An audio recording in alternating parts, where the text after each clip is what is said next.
Трэба адрезаць жаданне да войнаў, даць грамадзянам жыць мірна і годна. Трэба ўлада, каб стала народнай, дэмакратычнай у краіне свабоднай. Трэба, ну як брока, заклікаць народы голасам сэрца да міру і згоды.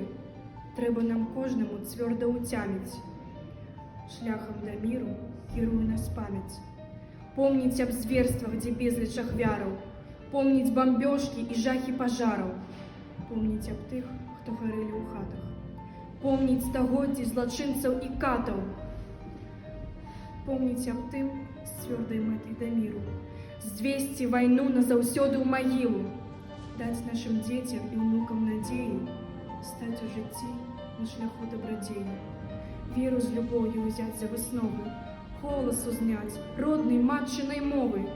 Хай абыходзіць наш край землятрусы, верыць і ведаць, што мы беларусы. Словы ад брокі ляцяць па планеце. Мір ва ўсім свеце, мір ва ўсім свеце.